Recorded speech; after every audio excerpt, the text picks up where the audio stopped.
वैसे तो टाइटैनिक से जुड़ी बहुत सी घटनाएं आपने सुनी होगी, लेकिन आज मैं आपको जो घटना बताने वाला हूं वो आपके दिल को छू जाएगी। 1912 में जब टाइटैनिक डूबने वाला था तो उस पर एक आदमी था जिसके 2 बच्चे थे। उस व्यक्ति के पास 2 ही विकल्प थे, या तो वो अपने बच्चों को लाइफ बोट में बैठा दे और खुद टाइटैनिक पर रहे, या फिर खुद लाइफ बोट में बैठे और अपने बच्चों को टाइटैनिक पर छोड़ दे। आखिर में उस आदमी ने अपने बच्चों को बचाने का फैसला किया और खुद टाइटैनिक पर रुक गया। बाद में उस व्यक्ति की टाइटैनिक के साथ डूबने से मृत्यु हो गई। लेकिन जब वो दोनों बच्चे न्यूयॉर्क पहुंचे तो वहां एक अखबार ने उन दोनों बच्चों की फोटो छापी पहचान करने के लिए। उसके बाद उन दोनों बच्चों को लेने एक औरत आई। उस महिला का नाम था मर्सिल नवरातिल। वो औरत उन बच्चों की माँ थी। बाद में पता चला कि टाइटैनिक पर जो आदमी था वो उन बच्चों का पिता नहीं था, बल्कि वो तो अपहरणकर्ता था जिसने इन दोनों बच्चों का अपहरण किया था। उस आदमी ने नकली कागजात बनाए थे और उन बच्चों का बाप बना था। एक चोर होने के बावजूद भी उसने उन दोनों बच्चों को बचाया और खुद टाइटैनिक के साथ डूब गया। इस वीडियो को आखिरी तक देखते रहिए। आप इस वीडियो में इतिहास की ऐसी घटनाएं जानेंगे जो वाकई आपको हैरान कर देगी। नंबर 2, महिला के साथ जिस व्यक्ति की आप फोटो देख रहे हैं इसका नाम सैम बेलार्ड है। 2010 में ये व्यक्ति अपने दोस्तों के साथ एक पार्टी कर रहा था। तभी उन दोस्तों की नज़र सामने रेंगते एक घोंघे पर पड़ी। उसके बाद इन दोस्तों ने एक चैलेंज दिया कि कौन है ऐसा व्यक्ति जो इस घोंघे को खा सकता है। पार्टी में मौजूद कोई भी व्यक्ति उस घोंघे को नहीं खाना चाहता था। उसके बाद सैम सामने आता है और उस घोंघे को जिंदा ही निगल लेता है। इस पर सैम के सारे दोस्तों ने सैम को खूब शाबाशी दी, लेकिन उसके बाद जो हुआ वो जानकर आप हैरान हो जाएंगे। पार्टी करने के बाद जब सैम अपने घर जाता है तो उसके टांगों में भयंकर दर्द होता है। उसके बाद सैम को तुरंत हॉस्पिटल ले जाया गया। अस्पताल में डॉक्टर को पता चला कि सैम ने जो घोंघा खाया था उसे एक बीमारी थी जो अब सैम को हो चुकी है। धीरे धीरे वो बीमारी सैम के पूरे शरीर में फैल गई, जिसके कारण सैम का पूरा शरीर पैरालाइज हो गया। 400 दिन कोमा में रहने के बाद 2019 में सैम की मृत्यु हो गई। दोस्तों द्वारा लगाई गई छोटी सी शर्त सैम के लिए मौत का कारण बनी। नंबर 3, बैंडेज के आविष्कार से पहले एंशिएंट ग्रीस के लोग मकड़ी के जालों को बैंडेज की तरह इस्तेमाल किया करते थे। आपको जानकर हैरानी होगी कि मकड़ी के जाले में एंटीबैक्टीरियल और एंटी फंगल प्रॉपर्टीज होती है जो घाव को ठीक करने और उसे साफ रखने में मदद करता है। नंबर 4, विक्टोरियन एरा के दौरान बीमारियों को ठीक करने के लिए अजीब तरीके अपनाए जाते थे।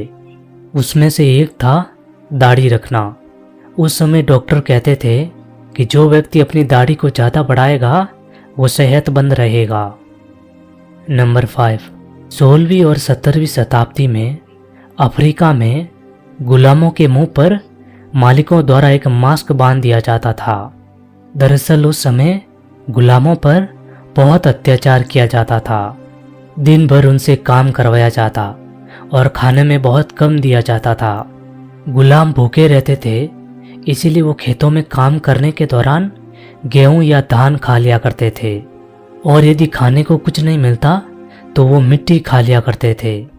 इसीलिए मालिक गुलाम के चेहरे पर एक मास्क बांध दिया करते थे, जिसे वह ना तो गेहूं या धान खा पाते और ना ही वो कोई मिट्टी खा पाते, और बिना खाए वो दिन भर काम करते रहे।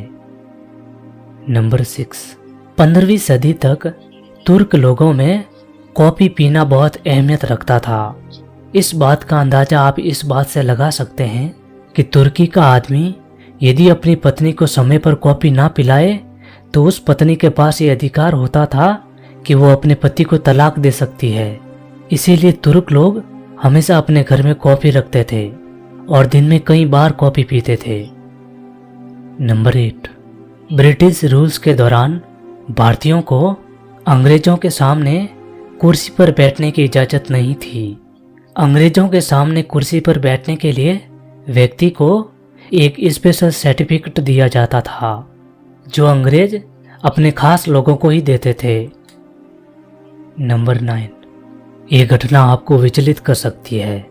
बात है 18 दिसंबर 1994 की, जब एलिसन बोथा नाम की एक लड़की रात में पार्टी करके अपने घर लौट रही थी। जैसे ही उस लड़की ने कार पार्क की तो दो व्यक्ति हाथ में चाकू लेकर उसकी कार में घुस गए। उन दोनों लोगों ने उस लड़की से कहा कि तुम्हारी कार हमें 1 घंटे के लिए चाहिए, हम तुम्हें कोई नुकसान नहीं पहुंचाएंगे। उन दोनों लोगों की ये बात बोथा मान जाती है। वो दोनों लोग उस कार को शहर से बाहर एक सुनसान जगह पर ले जाते हैं। वहाँ पर उन दोनों ने उस लड़की के साथ रेप किया और रेप करने के बाद उस लड़की पर चाकू से 30 वार करते हैं। इतना ही नहीं, उसके गले पर भी चाकू से वार करते हैं और फिर वो दोनों लोग वहाँ से भाग जाते हैं। इतना कुछ होने के बावजूद भी उस लड़की की जान बच जाती है। इतना ही नहीं, वो पुलिस के पास गई और उन दोनों को पहचाना और पकड़वा भी लिया और उन्हें जेल भी भिजवाया। नंबर 10, मेडिविल एरा के दौरान यदि कोई व्यक्ति उधार लेता और चुका नहीं पाता तो उस व्यक्ति को सबके सामने जलील किया जाता और 1 साल के अंदर उधार चुकाने को कहा जाता। और यदि वो व्यक्ति 1 साल में भी उधार नहीं चुका पाता तो लोगों के बीच लाकर उसका सर काट दिया जाता और उस व्यक्ति की संपत्ति को बेचकर उधार चुकाया जाता। नंबर 11, एंशियंट ग्रीस में 4500 बीसी के दौरान डॉक्टर की जिंदगी बिल्कुल ही आसान नहीं होती थी। उस समय यदि किसी डॉक्टर को किसी पेशेंट का ऑपरेशन करना होता तो उन डॉक्टर को अपनी भी जान बचानी होती थी। दरअसल उस समय यदि कोई पेशेंट इलाज के दौरान मारा जाता और डॉक्टर यदि सही से इलाज नहीं कर पाता तो सजा के तौर पर डॉक्टर के हाथ काट दिए जाते। इसीलिए यदि डॉक्टर को अपने हाथ प्यारे हैं तो किसी भी हालत में पेशेंट को बचाना होता था। नंबर 12, जब क्लॉक नाम का एक किसान 5 बच्चों, अपनी पत्नी और खुद का टाइटैनिक पर एक टिकट खरीदता है। ये टिकट खरीदने में उस किसान ने अपने जीवन की पूरी पूंजी लगा दी थी, क्योंकि टाइटैनिक का टिकट बहुत महंगा था। लेकिन वो व्यक्ति टाइटैनिक पर अपने फैमिली के साथ यात्रा करना चाहता था। टिकट खरीदने के बाद बेसब्री से टाइटैनिक रवाना होने के दिन का इंतजार करने लगा। लेकिन टाइटैनिक रवाना होने के 5 दिन पहले उस किसान के एक पालतू कुत्ते ने उसके छोटे बच्चे को काट लिया, जिस वजह से उसका बेटा बीमार पड़ गया। जिस वजह से उस किसान की बीवी ने टाइटैनिक पर जाने से मना कर दिया। वो किसान भी अपने बेटे के पास रुक गया और टाइटैनिक पर यात्रा करने नहीं गया।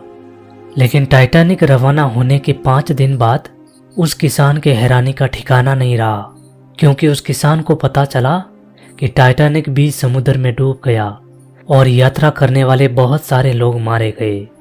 यदि किसान के उस पालतू कुत्ते ने उस बच्चे को नहीं काटा होता तो उस किसान की पूरी फैमिली शायद टाइटैनिक के साथ डूब जाती और सारे लोग मारे जाते।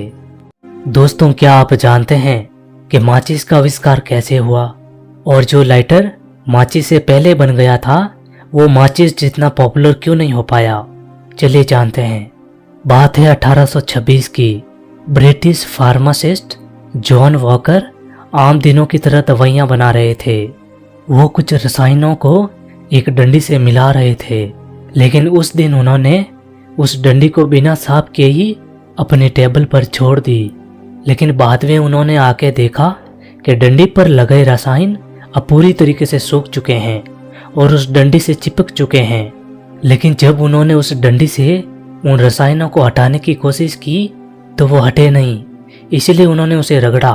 रगड़ने की वजह से उस रसायन में आग लग गई।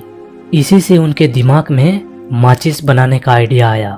उन्होंने सोचा कैसे लोगों को ये आग लगाने में मदद कर सकता है। उसके बाद उन्होंने माचिसें बनाई और बाजार में बेची और ये जल्दी पूरी दुनिया में फेमस हो गई। वैसे तो माचिस से 3 साल पहले ही लाइटर बना दिया गया था, लेकिन लाइटर से भी ज़्यादा फेमस माचिस इसलिए हो पाई क्योंकि ये सस्ती है और इसे इस्तेमाल करना लाइटर से भी आसान है। सो इस वीडियो के लिए इतना ही। यदि आपको ये वीडियो पसंद आया हो तो वीडियो को लाइक और चैनल को सब्सक्राइब जरूर कर देना ऐसे ही वीडियो देखने के लिए। मिलते हैं अगले वीडियो में।